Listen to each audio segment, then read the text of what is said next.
When I need my makeup to be absolutely flawless, this is what I'm doing. I use my skincare as my prep, but if my face is a little bit dry, I'll use either my setting spray or hypochlorous acid just to dampen the skin a touch. You know this stuff by now. My dibs Love Being Perfector. This will give you the most glowy, perfect looking skin and also lays a really good base for your foundation. Blends in almost like a gel moisturizer, so it's very hydrating on the skin. You can see that glow. Doing the hair up in the towel while doing your makeup is the real test because the face has to work for itself. One of my 3 favorite foundations, this is Natasha Denona. I also love the Lawless and the House Labs. The shade N6, and with all my foundations, I like to blend these in with my hand, especially someone with acne prone skin. This is going to give you the most coverage over top of the skin without it feeling heavy, and it really helps to get that perfect blend. I'm pretty sure every single product, brush, everything I use with the shades in my LTK. The sponge is dampened with water, and I'm just going to blend that all in. This also helps to add back a little bit of hydration to my dry skin. Look at how perfect the skin's looking. It has that little bit of glow, but the skin still looks very natural. Eyebrows, this is the Anastasia Brow Freak.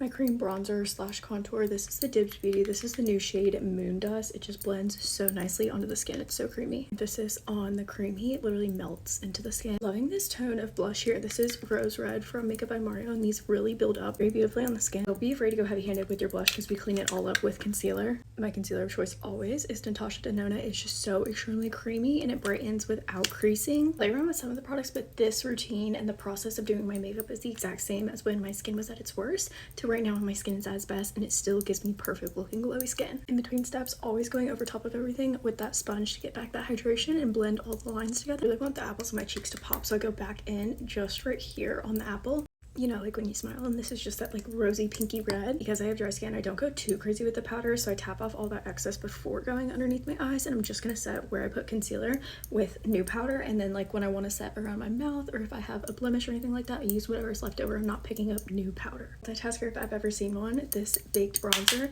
doubles as not only my like powder bronzer but also as my eyeshadow. I just put it all around the perimeters and then also my nose, and you can see this one gives the skin a little bit of this like sheen too.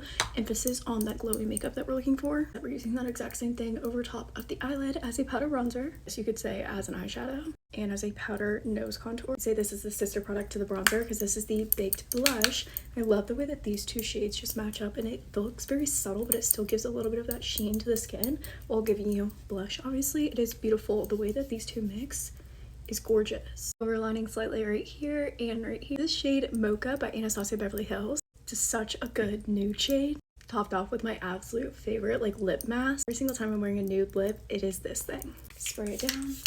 Mascara today is the Maybelline Body Mascara. It's a new release. Flicking off those mascara mistakes. Before setting it all down again with our setting spray and locking it all in with this L'Oreal Infallible 3-second setting mist to make it waterproof. And here is what the final makeup looks like.